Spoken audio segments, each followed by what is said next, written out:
Student, I welcome you again to our chemistry class.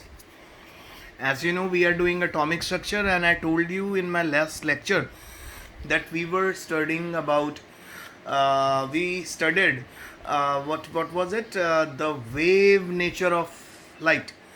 So light is made up can be studied under two categories, as a wave or as a particle.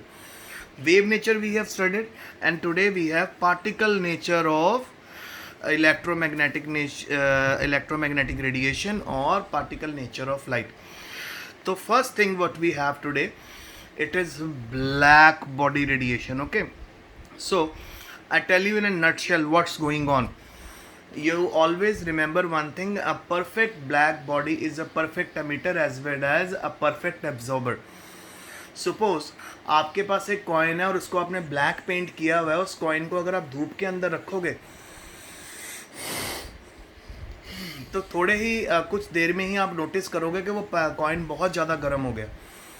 उसको एकदम जब आप room के अंदर लेकर आओगे और आप नोटिस करोगे कि थोड़ी देर में वो बहुत जल्दी ठंडा भी हो जाएगा. क्यों ऐसा हुआ? ऐसा इसलिए हुआ क्योंकि जो ब्लैक बॉडी होती है वो परफेक्ट एब्जॉर्बर भी होती है और परफेक्ट एमिटर भी होती है. तो आइए इसके बारे में पढ़ें. Suppose when solid are heated they, और जो ये रिसीव करते हैं हीट, और जो ये अपने अंदर हीट एनर्जी रिसीव करते हैं और जो ये अपने अंदर से हीट एनर्जी बाहर निकालते हैं, वो बेटा इलेक्ट्रोमैग्नेटिक रेडिएशन की फॉर्म में निकालते हैं. ठीक है, तो उसी को ब्लैक बॉडी रेडिएशन बोलते हैं. तो देखिए, अगर हम किसी भी सॉलिड को हीट करें और जब वो रेडिएशन एमिट करेगा और वो वाइड रेंज ऑफ वेवलेंथ में जब आप देखोगे, जैसे फॉर एग्जांपल आपके पास एक आयरन का बार है, उसको आप फर्नेस के अंदर हीट करो, वो रेडिएशन एमिट करता है और थोड़ी देर बाद रेड हो जाता है और progressively more and more red होता जाता है जैसे जैसे टेम्परेचर बढ़ता है.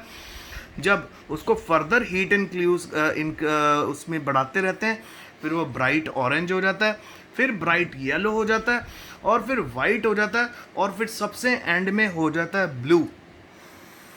सो यानी इसकी वेवलेंथ में कोई ना कोई चेंज आ रहा है, तभी तो बेटा कलर चेंज कर रहा है. पहले रेड हुआ, फिर ऑरेंज हुआ, येलो हुआ, वाइट हुआ और फिर ब्लू हुआ.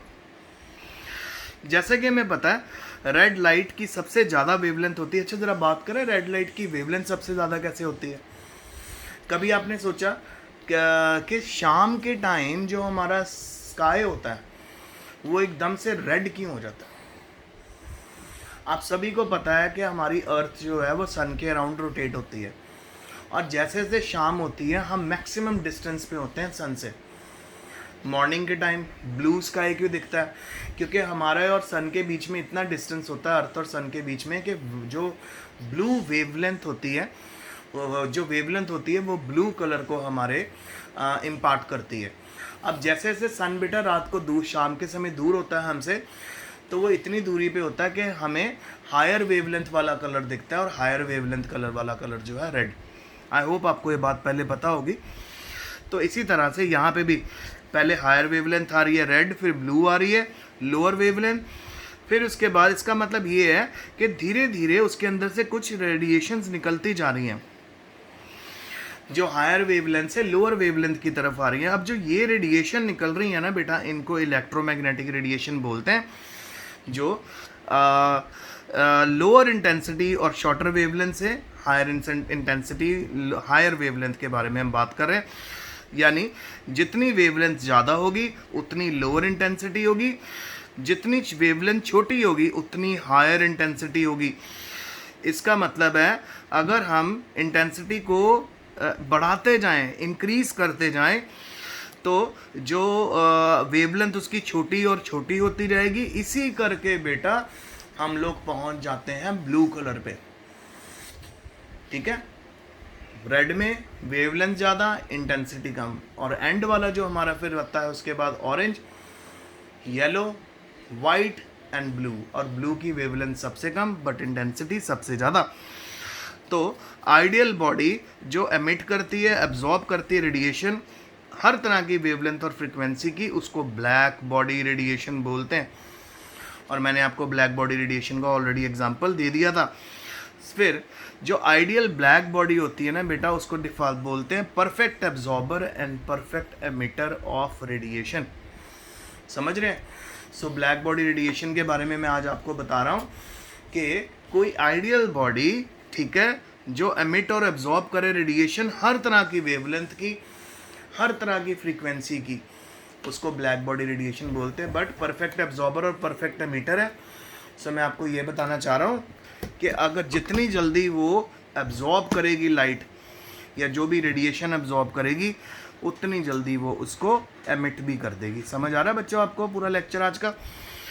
ओके, नेक्स्ट जो मैं आज आपको समझाने वाला हूँ वो है हमारा photo electric effect.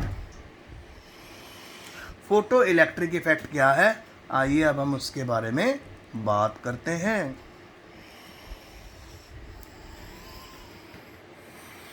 Photo electric effect मैंने ऑलरेडी आपको कल लास्ट लेक्चर में थोड़ा बता दिया था, फिर से मैं क्लियर कर रहा हूँ।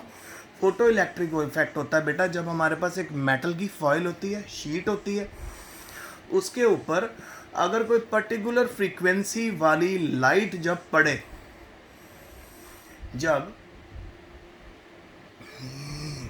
लाइट ऑफ सूटेबल फ्रीक्वेंसी जब उस मेटल सरफेस के ऊपर स्ट्राइक करे, तो वो क्या करना शुरू कर देता है, वो इलेक्ट्रॉन अपने अंदर से इजेक्ट करना शुरू कर देता है।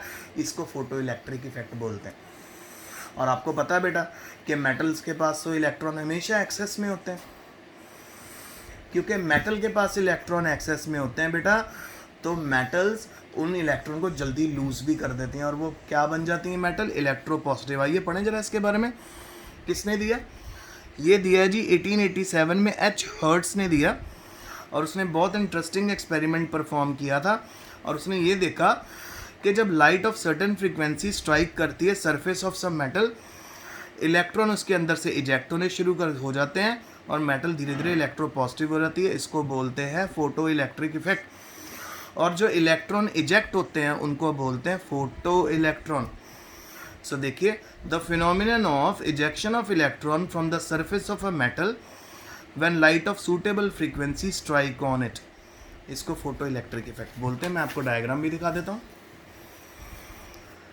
सो ये रहा हमारा डायग्राम। देखिए, ये हमारा मेटल सरफेस है, ठीक है, और इसको हमने नेगेटिव पोल से कनेक्ट करा हुआ है, ये यानी हमारी कैथोड से। ये हमारा डिटेक्टर है जो डिटेक्ट करेगा कि भी इलेक्ट्रॉन निकले हैं कि नहीं निकले। इसको हमने करा हुआ है जी हमारा पॉजिटिव पोल के साथ कनेक्ट, और आपका पूरा सेटअप रेडी है। और यहाँ पे एम मीटर हमने लगाया हुआ है जो डिटेक्ट करके बता देगा कि सर्किट के अंदर इलेक्ट्रिसिटी पास हो रही है कि नहीं हो रही, ठीक है।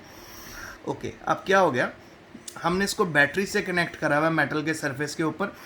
जब बेटा इसके ऊपर लाइट ऑफ पर्टिकुलर फ्रीक्वेंसी पड़ती है, जब पर्टिकुलर फ्रीक्वेंसी ऑफ लाइट पड़ती है, साथ ही ये इजेक्ट करना शुरू कर देती है मेटल इलेक्ट्रॉन। आ गई वही बात फोटो इलेक्ट्रिक इफेक्ट की।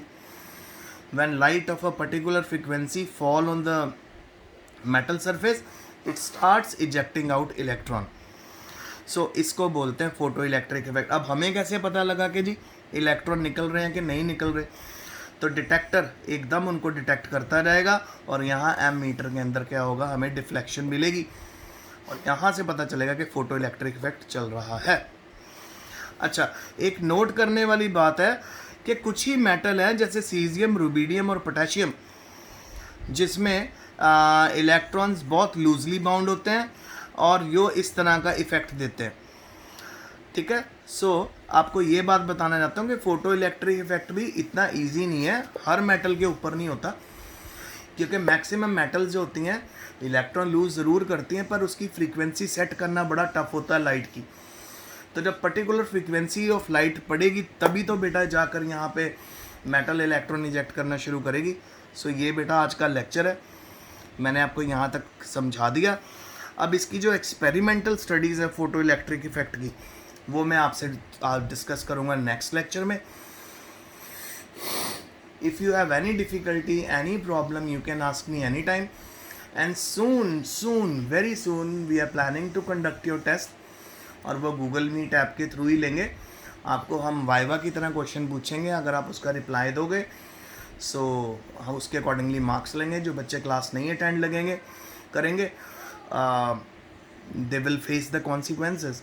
So stay home, stay safe, study hard.